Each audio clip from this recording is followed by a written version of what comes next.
Starting in St. Louis, Missouri, USA, we took an Amtrak train and 2 planes to get to Tokyo. And then we made it to Tokyo!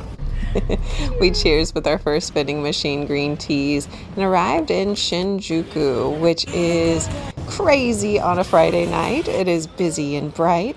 We went to our first Kaiten conveyor belt sushi restaurant, which was so fun. We had to order through an iPad. Our sushi was delivered quickly with a conveyor belt in front of us. And then we ordered more to just have more delivered to us. It was so fun. It was just fun to see the sushi whizzing by, and also it was delicious. I'm so glad we started there.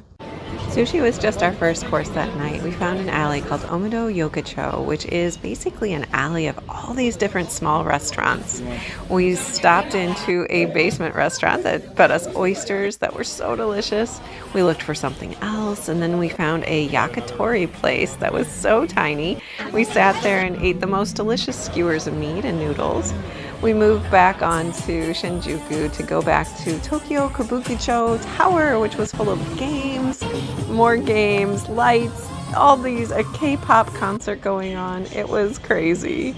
And then finally, we were wiped out. We went to our APA Hotel Shinjuku and crashed. Day 2 in Tokyo. We started at Shinjuku National Gardens, which is this beautiful oasis in the middle of the city where you can walk and do yoga and more yoga and even hula classes. There is a nice green house and the gardens were beautiful. After that, we needed a snack. We got a taiyaki, which is a fish pastry full of red bean. Then we moved on to the Honozono Shrine, which was our first Shinto shrine. We didn't really know what was going on. People were praying and then also writing things on these wooden plaques. We find out more later.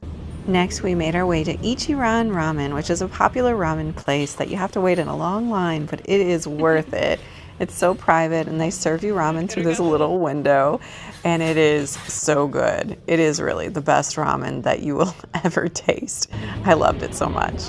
Next, we moved on through the city and got braver and started figuring out how to use the train systems with Google Maps, and with a little luck and perseverance, we finally made our way to Tokyo Bay.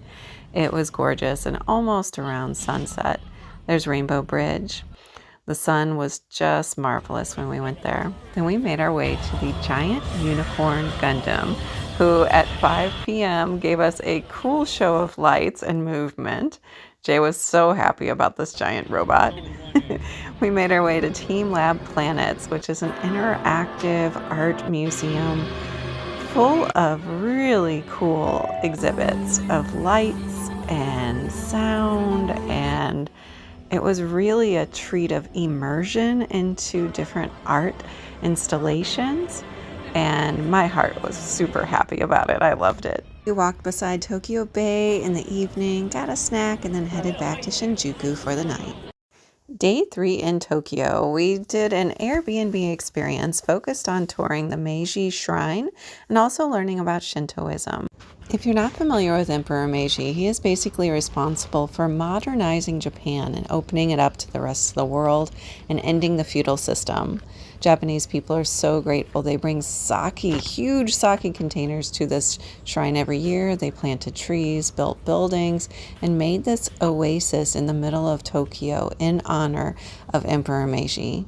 We learned about more Shinto traditions and saw a procession of people getting ready for a festival. Next, we strolled through Harajuku, more specifically Takeshita Street.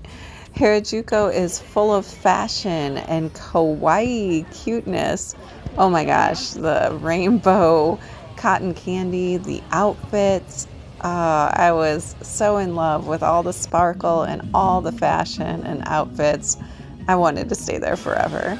Of course, we needed another snack, so we got a boba tea and walked through the streets with this delicious boba tea, looking at all the weird, cute, kawaii things everywhere. Oh my gosh, I was in love. Even Jay started loving it.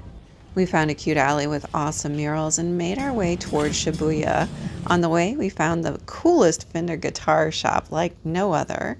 We found shops that do repairs and sewing, And then we made it to Shibuya Crossing.